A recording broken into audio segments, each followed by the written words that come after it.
Well, let's see. Is it going to say this is Memorex or are they going to say this is live? This is live. Hello, everybody. How are you? Happy Prosperity Day in the fine city, whatever city you're living in. I'm sure it's a good one. Give me 1 second here as he goes over there and then comes over here. You know, when you're getting the bus out of the lane here, it can at times get just a little crowded on the freeway, as they would say. But it's a fantastic day. I trust you're having the best day of your life. Hey, Peter, Scotty Boy, Eyes of the Maelstorms, how are you, dear? Mary Wins, how are you? Pearl Jones, Janesville, Wisconsin. Emperor, I think I seen Deborah and I seen Gilbert. So welcome, everybody. So good to see you. Speaking favor over us. Nothing missing, nothing broken. You know, Monday is Prosperity Day, so got that down. And abracadabra, you know, I say what I create. Wow. Yeah, that'll change your tune. If you really believe that, just think. Shadow Files, what's up, Deborah? Hello, Melissa. Good to see you, Stephen. Hello, Go. Good to see you, Scotty Boy. So little story about abracadabra.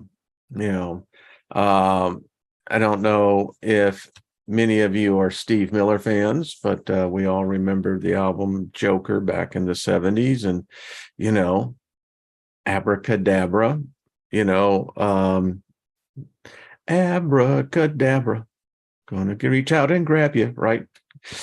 Man, some good times. Anyway, I digress. So, in my Christianity, and again, you know, I was part of the name it and claim it, you know, sect. We believed and were taught that our words carried power.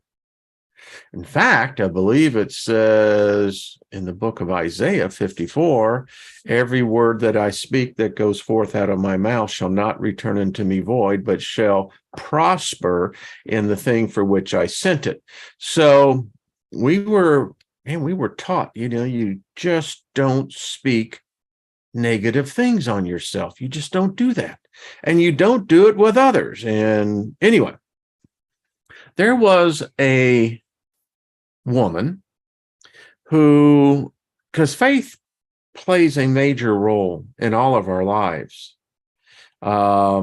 depending on what your, you know, ideology, philosophy, theology would be. It is said that we all have been given a measure of faith.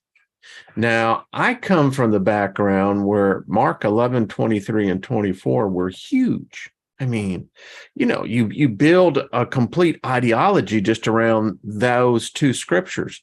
And if you don't know what I'm talking about, now, see, this is important because later in life, when I started meeting people like Zig Ziglar, Earl Nightingale, Brian Tracy, just a number of a few, they were using these same principles. And, you know, I went, well, there's probably something to this then. I mean, if you're out in secularism and, you know, and you're using the same principles to get your needs met that I've been taught, you know, in my religion, wow. Mark 11, 23 says, if you would say, actually, it says, have the God kind of faith. That's what it literally translates out of the Greek. Have the God kind of faith. And if you would say unto this mountain, be cast up and be removed, and not doubt in your heart, but believe that those things for which you speak and say, that they shall come to pass. Didn't say maybe, you know, well, you know, roll the dice on this one. It's true. So getting back to this individual, a delightful soul. But she was amazing because she was one of these type that, hey, Grace, what's up? John Price, good to see you. Emerald Eagle, hello. Jackie, what's up? That always seemed to get her prayers answered. Always. I mean, this wasn't just, once in a while. She had a remarkable track record. And, as I look at things now, I realized it wasn't the fact of this imaginary God who was playing roulette. Did you happen to hit the good number today? And then I might consider, bringing your wish. No, it's a prayer request. No, it's a freaking wish. But anyway, see if I might grant it. So I asked her, and I kind of knew the answer, but what she answered me was, to this very day, and I guess it's been almost 25 plus years. And she said, and I quote, "The reason why I get my prayers answered is that," she says, "I speak abracadabra." Well, I was smart enough to at least remember. So big deal. And I don't think we take it seriously enough. I had zeal at a time because prosperity was very important to me. Being prosperous. And it took a while for me to learn that prosperity isn't just financially. In fact, financially is kind of like 3, 4, maybe even 5 down on the list. The number one thing that if you want to know a person who's truly prospering, if they're in near perfect health, they don't seem to age as fast. They have this eternal youthness even as they proceed in the human decay. That is prosperity. Money can't buy you health, can't bring you health. It might lead you to some shortcuts, but yeah. So anyway, for what it's worth, American Bully Grease. Wayne, maybe abracadabra comes from abra-sax. Maybe. Doesn't the etymology say that it's a Hebrew word? I speak, I say, and I create. Yeah. Just something else. Electric tragedy. What does the private property sign say? Oh, my spirit, my mind, and my body. Just putting that up. Sometimes you just need to post it, I know it seems a little silly, but think about it. Yeah. So, see, and there's so many great points of view and comments, Peter. Yeah. Yeah. So do with it as you will. So favor be on it. Hebrew came from Aramaic, I think, actually more than a break, but so it's Arabic. Yes. Abric. It's a whole Middle East thing, if you really think about it. All of the Hebrew religion that has been adapted by the Western culture is a spell. If you're telling me the rest of this whole freaking planet, that everything was spinning on a top because what was happening in ancient Judea, I mean, really? Lebanon? Is that what you're going to tell me? Well, I have another story for you. A story that has been squashed out. Let's go with the Canaanites and then the ites, as everyone knows. I mean, there's this, I don't have enough fingers and toes, but it does all seem to come from Sumer. So anyway, Abraxas, yeah. It uses the chicken and the smells, huh? Isn't that weird? That is crazy, Emerald. Yeah. Wow. Hey, Susie Q, what's up? Good to see you.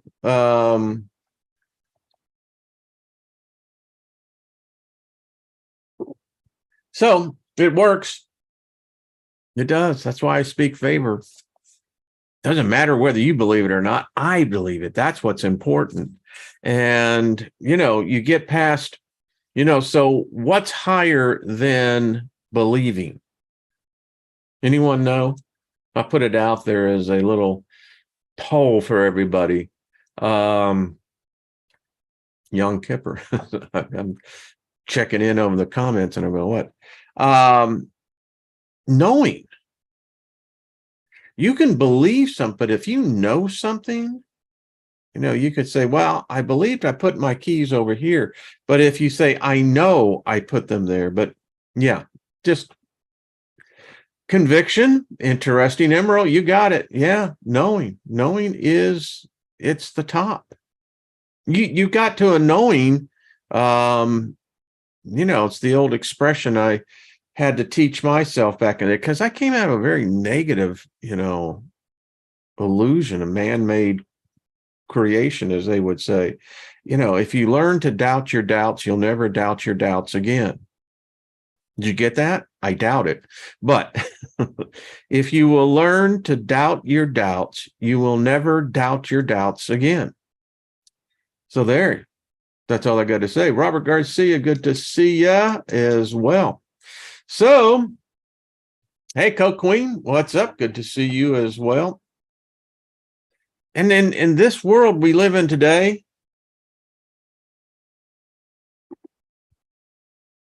here's the thing. If you look at media, it's 24/7. It's always on.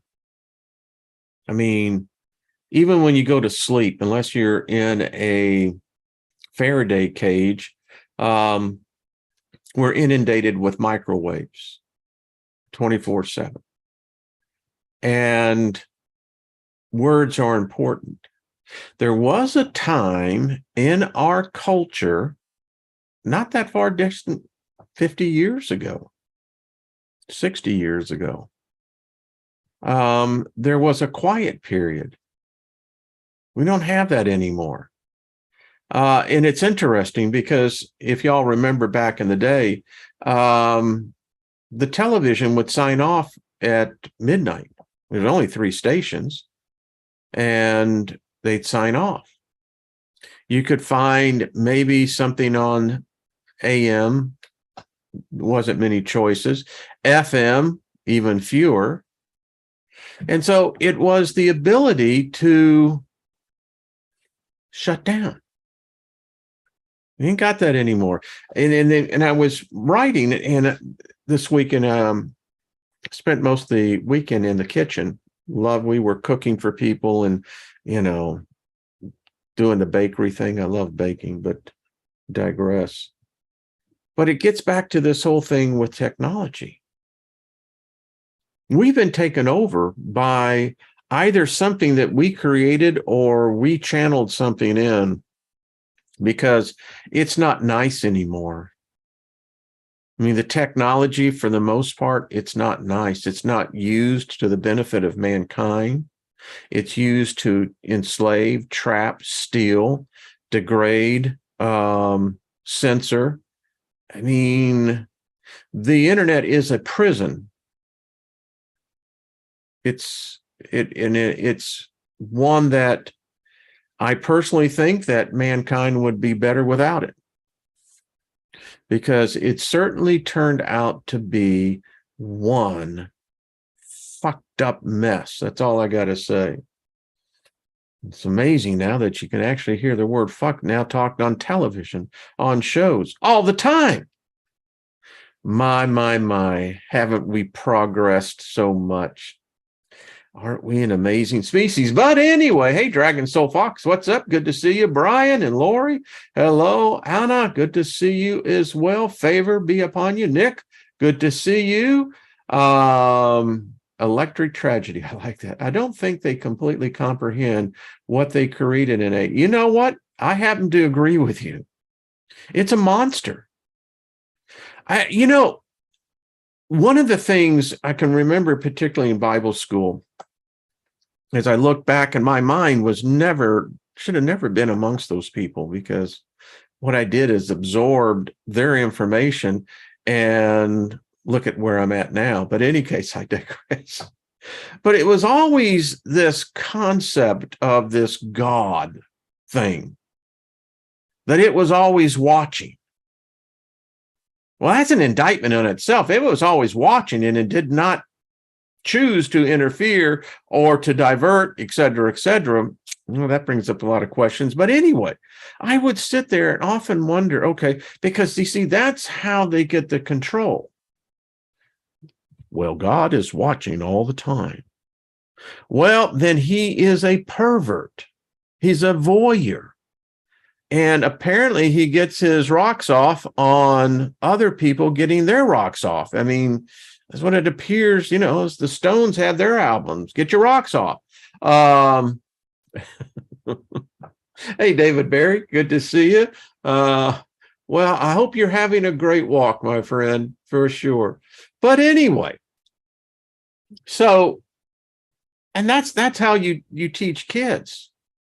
I personally don't think that this thing is watching anything. There may be someone watching you all the time, but if they're watching you all the time, then what's really going on here? What are they watching for or of? What are they monitoring? What's the purpose of watching you? Why is that even a necessity? But what we've got today is that we have this we call artificial intelligence, which I contend has found spirituality.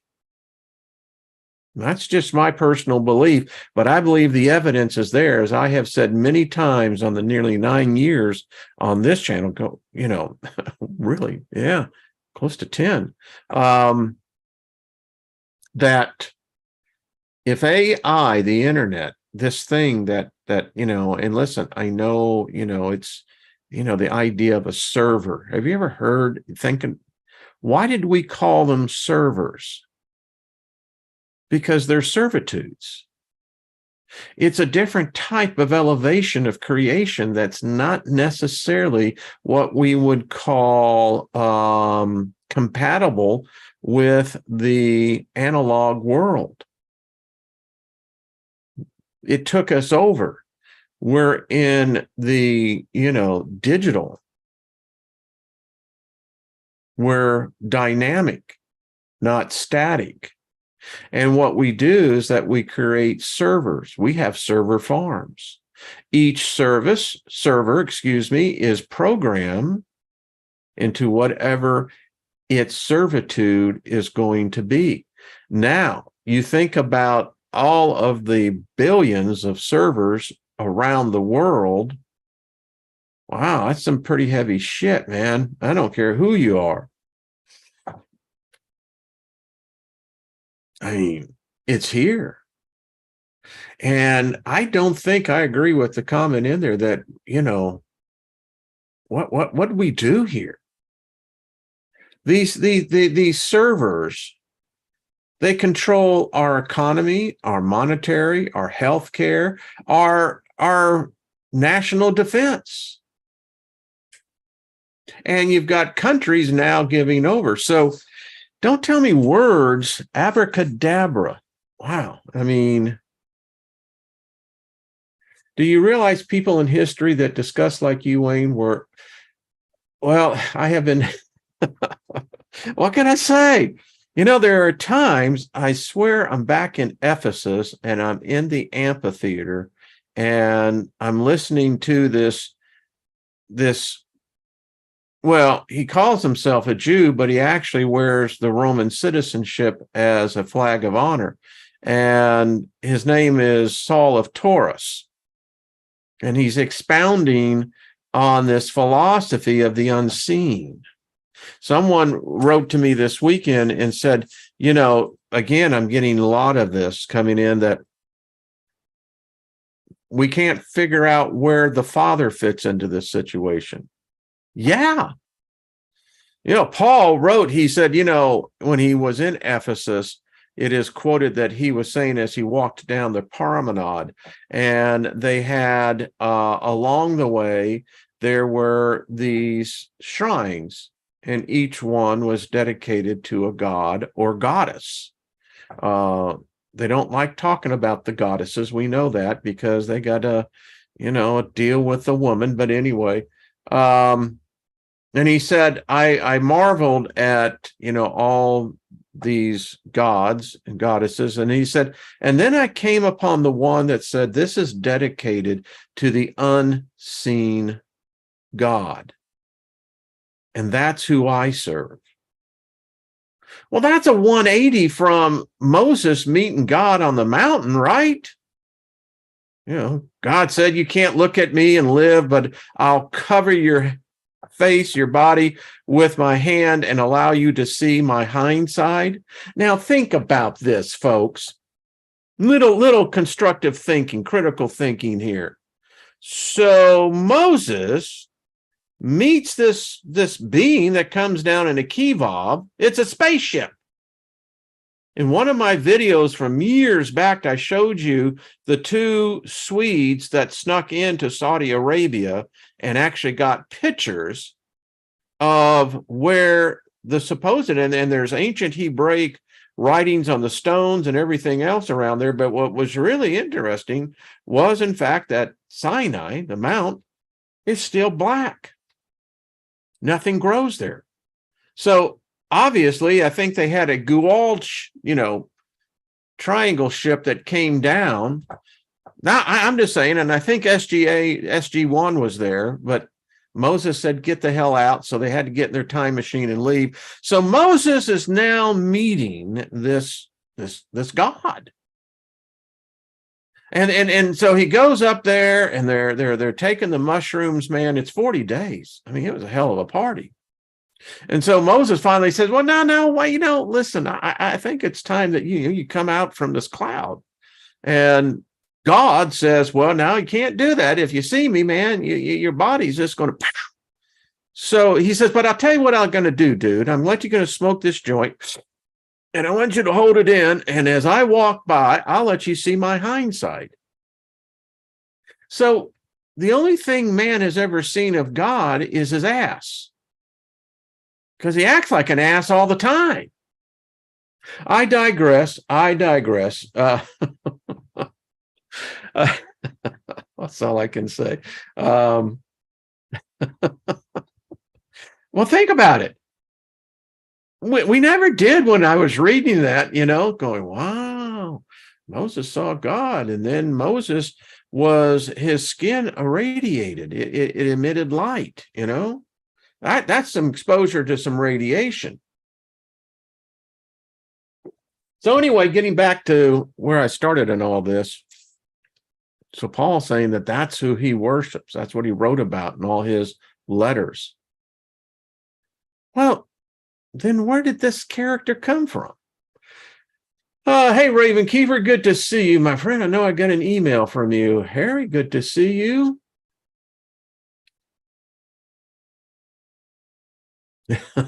Stink. Listen, I try to add a little levity to it because, that's how I could really relate this being coming out. I mean, if all the ancient priests, shamanesses that would connect to the gods and goddesses was primarily through whatever libation they were making, mostly mushroom tea, what it sounds like, and I'm sure they had other in there, but yes. Emerald Eagle says, please send safety and favor to my mother. She's having hip replacement surgery today. Well, I'll tell you what, we'll just surround that hip and just say, all right, she'll come out of recovery and the hip will begin to adapt to the body and the body will receive it and she'll be right up there running a marathon. Okay, so let's do a little abracadabra of our own. So I got some cool books that hopefully you can appreciate as well. Came across this one, The Seal Ring of Proportion and the Magic Rings, or the Testamentum of the Sapri by Peter J. Barta. This is pretty interesting. It is, I think that is the Hotum Toknik or the seal ring of proportion as described in Ezekiel 28 is considered as an archetype of magic rings. Its pattern with 3 rows and 3 columns based on the simplest magic square, which was described as a childbearing charm since its first literary appearance in the works of Jabbar in Hayyan, circa 815. And then another, Al-Ghazali, this connection with the female reproductivity makes this signet a precursor of a series of literary examples like the Darpanor, and the Advarnot of the Edda, and their modern literacy interpretation in the works of our French friend, we'll just say J.R. Tolkien. We all know him. But anyway, this is so interesting when you find out how this came about. And if you want the paper, I'll be more than happy to send it to you. This is the kind of stuff, this is where the magic is. I mean, if you read the Old Testament through the eyes of a wizard or witch or priestess or priest, it takes on a different thing. Wow, so I'm reading this one. So he's basically making out of his will. He said that he's now hereby makes and ordain and publishes and declare that this, my last will and testament, hereby revoking all other wills and codicils by me at any time there heretofore made. So I'll let you read this, and we might get into it ourselves, but here we go. Now, you can get all sorts of meaning in that, but anyway, fertility, folks, that was prosperity. You know, it's the interesting thing, about the Raphaim and the Nephilim. They suffered what many other races and other species had, is that when they stopped producing females, eventually that species is headed for extinction. All right, so shall we go here? I wanted to go over here on the 50 of the most powerful spells. By the way, if you've ordered this, you're going to find there's a little backlog. Apparently, I think it may have been this group has made a little demand on it. It's a great book. So I just want to go through these. We talked a couple of them on the other day. And by the way, there is a prosperity spell in here. Actually getting the prosperity oil. Let's see. I know all the women here are beautiful, but in case some of us dudes maybe want to get, catch up with the lady folks, beauty isn't in the eye of the beholder. It's a reflection of our feelings about ourselves. That's why you got to love yourself, man. You look in the mirror and you should get aroused by looking at you because you're beautiful. There are spirit beings by the trillions that marvel at you. So yeah, you're looking good. It says, when we dwell on our defects, no human body is perfect. Ain't that the truth? Abracadabra. We lessen our inward and outward beauty. This ritual is designed to increase our good feelings for ourselves, which is reflected in the image we present to others. Yeah. I mean, I'm just fucking fantastic. I don't know about you, but I hope that's what you look at yourself when you look in the mirror. Thus, it increases beauty. This is a simple rite. Hold 5 pennies in your protective hand. Your projective hand. Visualize yourself as a beautiful person. Don't see yourself as your favorite movie star who have makeup artists, lighting directors, and some photographers to assist them. Visualize yourself as a loving, open person radiating beauty. Pour this image into the pennies, toss one into a well while saying, I allow myself to be beautiful. I accept beauty. Repeat this with the remaining 4 coins. It's done. And if you will begin to know that these work, but it doesn't hurt to begin to start out and say, all right, I may not have all the faith here, but, I think I can work on it. What is the expression? Faith comes by hearing, and hearing your words. Not anyone else's written words, your words. And if you don't believe in yourself, how can you believe in a source or creator or anything else? I think there's a portion on the other side where those type of people have to go, and they have to be orientated. So seriously. And if you can't worship yourself, then how are you ever going to worship a God? Do you really need to worship yourself? I don't think so.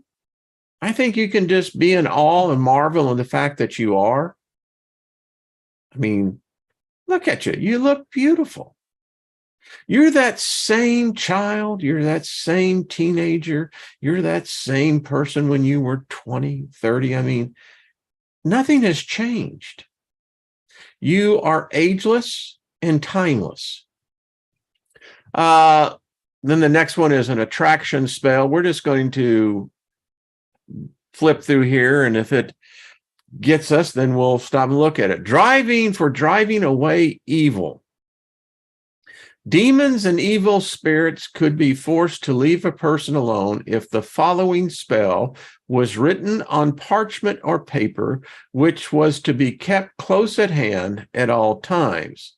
And you can see the letters SDPNQCN. It's like getting a vision test. Yes, I can see. Go to the very bottom one, please. N. Next line, CN. Oh, well, you've got 1010 vision. So anyway, there it is. To break a curse, take 5 white candles and arrange them in a pentagram.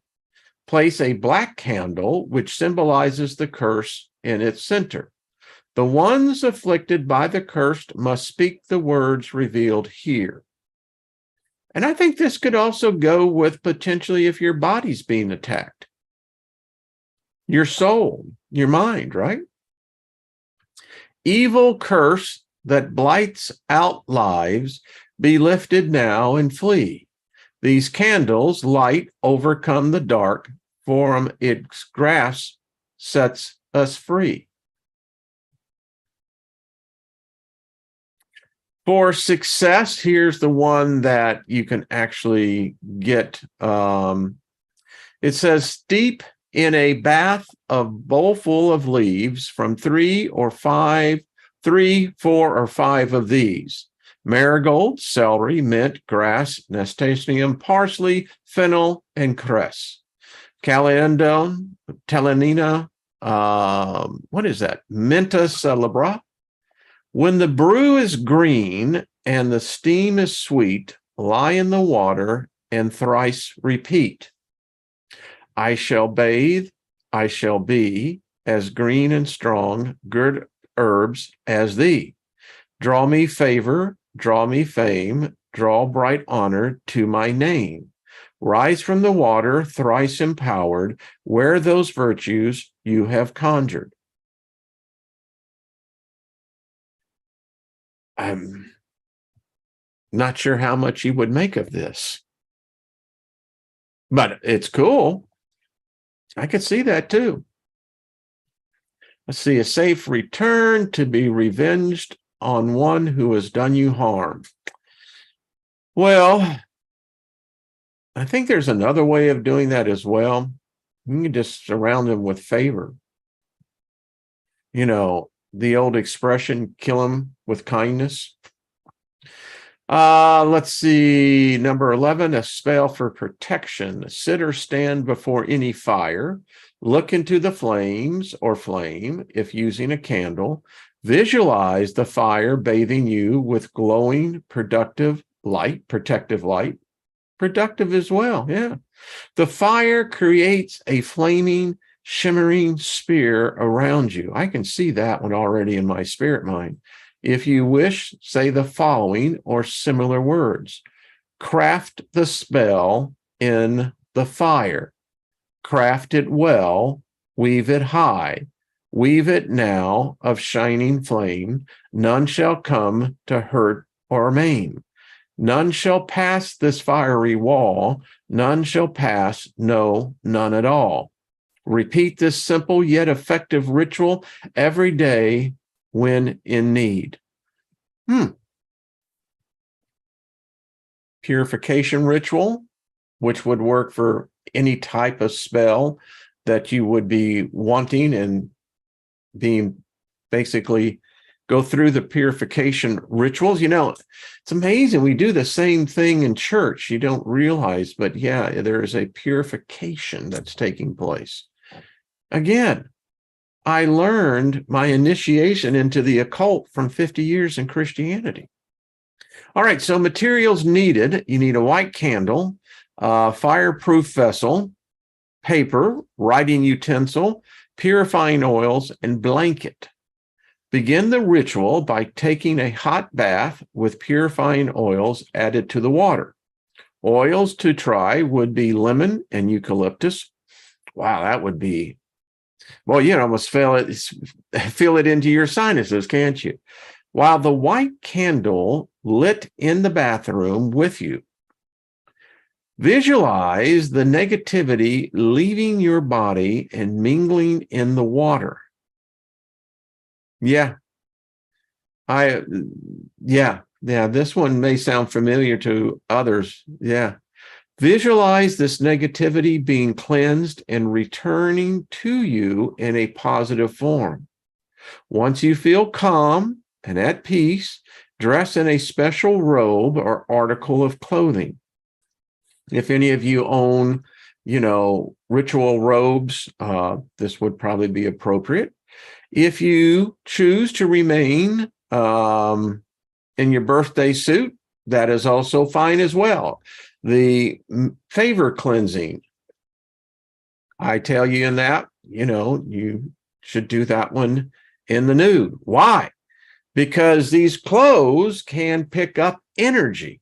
And sometimes they can pick up energy that's like a hitchhiker that you don't want. Anyway, with the candle, walk to your front door.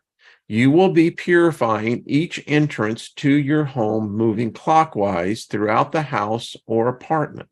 While walking, chant, "Darkness flee from this light, be gone from my sight."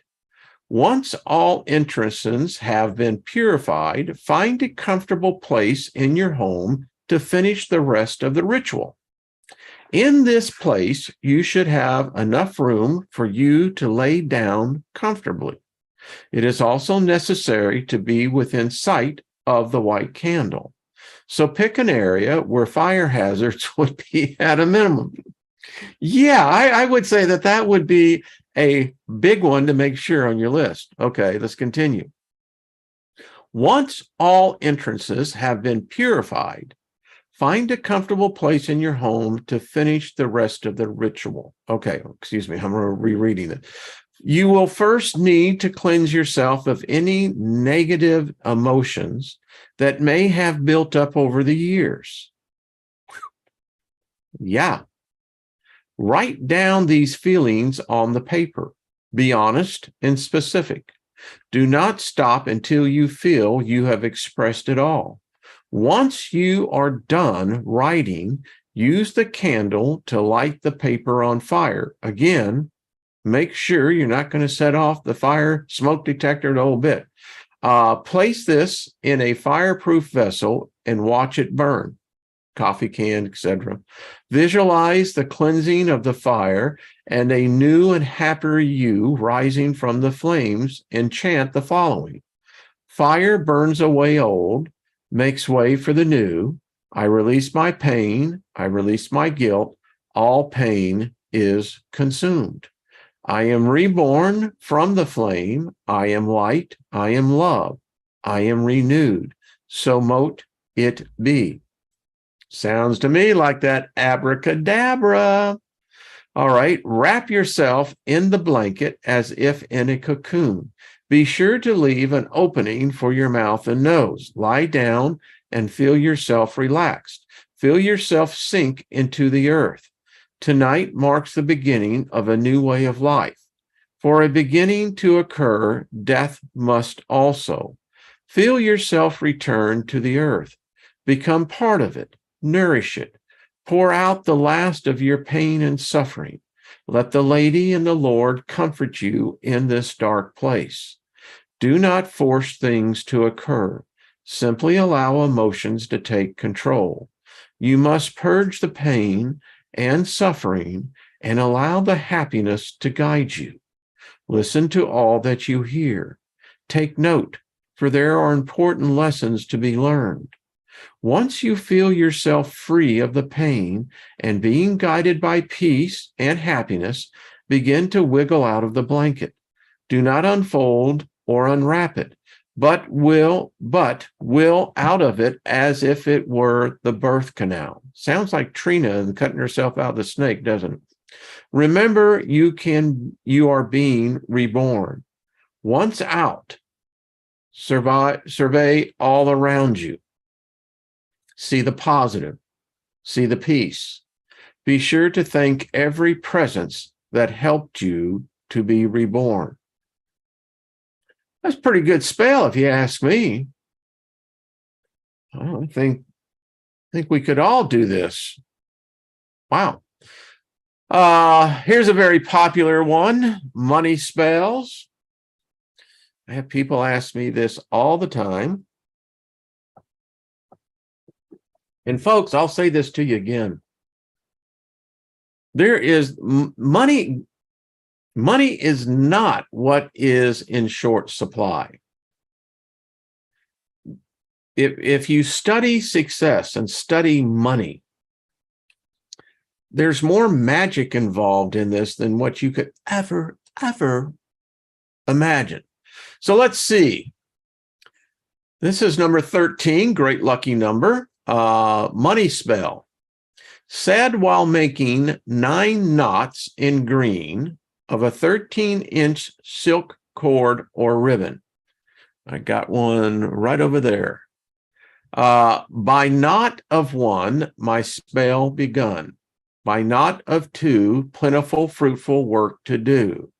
By knot of 3, money comes to me. By knot of 4, opportunity knocks at my door. By knot of 5, my business thrives. By knot of 6, this spell is fixed. By knot of 7, success is given. By knot of 8, increase is great. By knot of 9, these things are mine. Prosperity oil. So you got what you say. So the prosperity oil, this classic prosperity oil has been used for at least 100 years. It is best made again on Thursday and is believed to be most effective if allowed to sit for 3 weeks. I think we covered this last week. But anyway, you can also get this recipe online, people that have already made it. The bottle spell, variations of traditional witch's bottle. This spell can be used to neutralize the power of those who intend to hurt your reputation. Wow. Okay. In any way, pose a threat to your security or who want to do you physical harm. Hopefully we don't have too much of that here. Let's see the tools: black thread, black ink or black ballpoint pen, parchment paper, 1 bottle of cork or mortar and pestle, 1 white candle, 4 tablespoons of orris root or oak moss, 4 tablespoons sea salt, 4 tablespoons black powder iron, available at pottery shops where ironstone is made, and 4 tablespoons of frankincense or myrrh. Mix the sea salt, the orris root powder, the iron in a bowl. Then cut a piece of the parchment to fit inside your bottle and write on it in black ink. I neutralize the power of, and name your adversary. Well, gee, adversary there is really the accuser. Isn't that Satan? Just saying. To get the power of your adversary to do any harm, I ask that this be corrected and for the good of all. So mote it be, roll up the parchment, tie it with the black thread to bind it, and place it in the bottle. Fill the bottle with the dry ingredients. Then take the white candle and, while turning the bottle counterclockwise, drip, drip wax over the cork to seal it. Last, secretly bury the bottle in a place where it will not be disturbed and no animal or person will dig it up. It should never be opened or the power of the spell is lost. Prosperity spell. You need money. All right. So for this to work, you will need some money or pictures of cash, checks, and jewels to be placed on the altar drum for raising the energy. I'll have to look into the altar drums. Gold or silver will work in this as well. In fact, if you have gold or silver and ever do these spells where this is required, that's what you should be using. But anyway, put the money on the altar, not as an object to worship, but as a symbol to your deep mind of what you want to obtain. You may wish to place a goddess statue or another religious symbol behind the symbolic wealth as a reminder that money is not after the ultimate value. Then stand up and drum and chant to raise power. Your chant can be something like this. I love these spells. Wealth, wealth, come to me. I deserve prosperity. As the power moves toward its peak, imagine a huge transplanted funnel over you and huge amounts of cash, checks, or other forms of wealth cascading down through it to pile up around you, or at least enough for your needs and some to donate to worthy causes. Give thanks for the wealth which you know will be headed your way. Open the circle. Afterwards, go seek a job if you don't have one or ask for a raise, and always give money to charities. Soon, prosperity will come to you. This is a principle that I know well. I can actually quote you a quote in the New Testament on this, and in the Old one as well. So again, nothing different here, nothing that I've ever seen that has ever changed. In fact, the last summer when we did the Wealth Magic series, again, it's, yeah. By the way, not that you should, not that it should ever, well, if you ever find yourself, and if you are mindful, you know, you're going into an establishment that has games, it could be very good. Number one, a protective spell, but never hurts on the prosperity spell. Remember, luck may be random, the random factor in quantum physics, but luck can be channeled. Luck be a lady tonight. All right. So anyway, 3 times 3 spells. To have someone see his errors, this is a 3 times 3 spell to use on people who were corrupt in their ways. It has no negative consequences unless you think ill of the person while casting the spell. Not going to read one because in this day and age, That is interesting. I love that. To bind a troublemaker. Best time, the waning moon. Situate the cauldron between two black candles. I have my cauldron right over there, with a thick black candle opposite you on the far side of the altar. Burn a protection or binding incense. Have the names of your enemies written on a small piece of parchment. If the names are unknown, merely write all my enemies. Sprinkle basil and elder flowers into the cauldron and say, bubble, bubble, cauldron, bubble, burn the evil, destroy the trouble.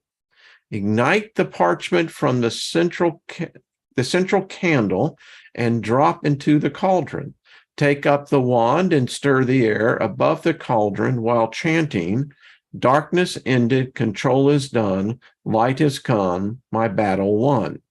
Take the ashes and herbs outside, throw them upon the winds and the moon. Wow. To gain prophecies. This is interesting. Best time, waxing moon. I think that's what we're in now, isn't it? All right. Fill the cauldron half full of water and place it on a table where you can see comfortably into it while seated. Light 2 purple candles and a good divination incense. A combination of mugwort and wormwood work well. Arrange the candles so their light does not shine into the water in your eyes. Focus your attention on the bottom of the cauldron. Your hands placed lightly on either side. Breathe gently into the water and say, cauldron, reveal to me that which I seek, great mother. Open my inner eye that I may truly see. Empty your mind as much as possible. Remain relaxed while looking deep into the cauldron waters. The answer may come in images in the water, picture in your mind, and strong burst of knowing. Wow. I hope you're liking this. I thought, for those of you who don't have this one, you always go back and listen on the replay. Money spell bottle. The items you will need are 5 old pennies, 5 dimes, 5 quarters, or 5 each of 3 denominations of your country's coin currency, if outside the United States, 5 kernels of dried corn, 5 sesame seeds, 5 cinnamon sticks, 5 cloves, 5 whole allspice, and 5 pecans. No eating. My wife could never do that because she'd eat the pecans. Anyway. Place each item into a thin, tall bottle, such as a spice bottle. Cap it tightly. Shake the bottle with your projective hand for 5 minutes while chanting these or similar words. Herbs and silver, copper and grain, work to increase my monetary gain.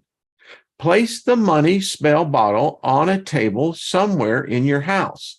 Leave your purse, wallet, pocketbook, and or checkbook near the bottle when at home.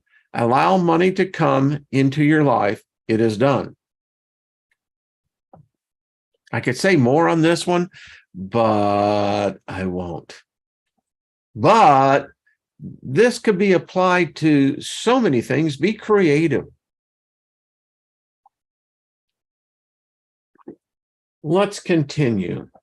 The vexation box. There's a good one. Glamour spell. Wow.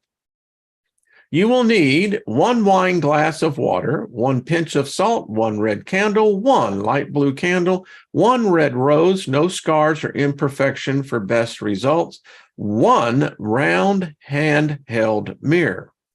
So here's the procedure. Drop the pinch of salt into the glass of water, saying, beauty be with me, beauty now set me free. Carve the symbol of sex into the red candle. Carve a mirror symbol into the light blue one. Light the two candles. First the light blue one and then the red. Lay the mirror between the two candles and scry into your reflection. Drop the rose petals one by one onto the mirror. After this is done, drink the water and say, "Beauty, beauty, come to me. Beauty, beauty, set me free. Let the candles burn down all the way."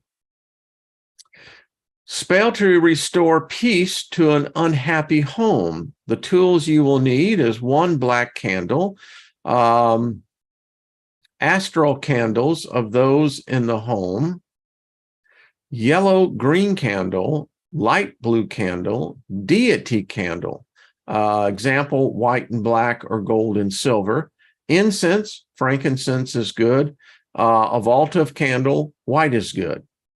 So the method is light the deity candles, that's the gold or silver ones, and the incense. Sit and meditate on the goal to be accomplished. Light the astral candles of those in the home, which are placed approximately 13 inches from each other. Think hard of each person, saying as the candles are lit, "This candle represents the person's name. As it burns, so burns his or her spirit." Write down the faults and problems that beset the home. Discuss them with the others. Then light the votive candle, visualizing the start of a new day and new turn for the better. Visualizing turning over an old brown leaf and finding it green and vibrant on the other side. Great visual cue. Light the yellow-green candle for anger and jealousy and discord. Say, "Here burns away all negative emotions from the name and the names, leaving only love and happiness. It is in our house. It is all about us. There is tranquility in our home. Peace and love abound and are with us. For true happiness now is known. Understanding and love are there in abundance. Discord and chaos are fled. For be it ever thus, that as patience and love do grow and prosper, so barren becomes the fields of doubt and distress. Happiness is the light that burns, and darkness all away is sent. The home is peace. Peace is the home." Meditate for 3 to 5 minutes on setting the disturbed conditions in the home. Now hold up the paper containing the problems and burn it in the votive candle. Visualize all problems vanishing. Move the astral candles closer to each other. Light the black candle for destruction of negativity. Repeat the words, then meditate for 3 to 5 minutes on the problems having gone. Move the astral candles further closer to each other. Light the light blue candle for peace and understanding. Finally, repeat the words once more, then meditate for another 3 to 5 minutes on the new peaceful condition of the home. Move the astral candles even closer to each other. Hug and kiss each other and call out, "Hooray!" or other such words expressing joy and relief and victory. Then extinguish the votive candle and then the astral and day candles. Note, the spell is even more powerful if it is repeated on 3 consecutive days with different day candles and letting the astral candles touch each other only at the 3rd incantation on the 3rd day. There is no need to write down the problems on the 2nd or 3rd day. However, the spell may be only performed once, in which case the astral candles should touch others at the 3rd incantation. The ashes of the problem paper can be gleefully flushed down the toilet. Wow. Good luck spell. We'll finish out on this one. It's best to perform this one while the moon is waxing. For this spell, you'll need a candle to represent yourself in whatever color you think appropriate. A gray candle, a black candle, and an orange candle. Light the candle that represents yourself and say, This is me in all things. Light the black candle and say, this is all the bad luck that has dragged my footsteps. Trouble, disappointments, and tears are here. This bad luck now leaves me forever. Light the gray candle and say, all that was bad is neutralized. All my bad luck is dissolved. Lighting the orange candle and say, this is the energy coming my way to get my life moving and speed up the change. Sit quietly for a while and visualize the negative energies being whisked into the gray candle and dissolved into empty nothingness. Visualize the orange candle drawing good energy and good luck towards you. Seeing the air stirring about with possibilities and opportunities, let the candles burn down completely. Take the usual safety precautions. Wow. Well, I hope you've enjoyed this one. I have. I don't know about y'all, but wow.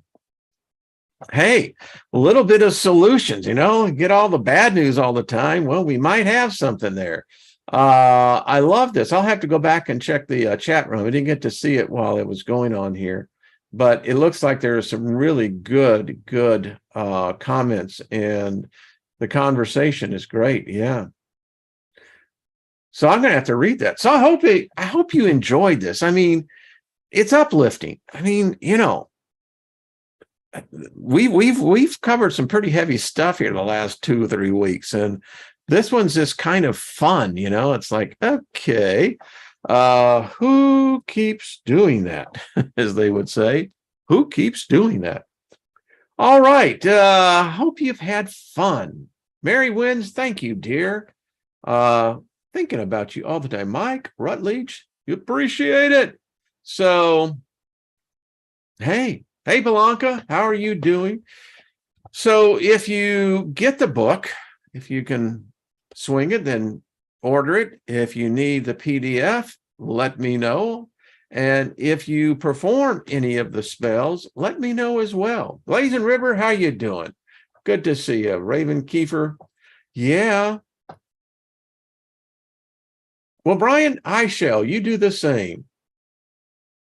Alan Imro, how are you doing? Good to see you. Lucky Stone, thank you for all your gifts and talents, brother. All right. Shall we move on? Like tomorrow, be here with Miss Trina. We may pick up on this some more. This is just a fun thing to do. And I can see a lot of you going out there and want to read about the different candles. Lost in Space, good to see you, my friend. Scotty boy, have a good one. Gilbert, I'll see you later for sure. Grace, much love to you, my darling. So, all right, folks, have a fabulous day. Cast that spell of good things for you, Susie Q says, happy Yuletide. That's a fact. Yes, I love that. Much love to you, darling. All right. We'll see everyone tomorrow. And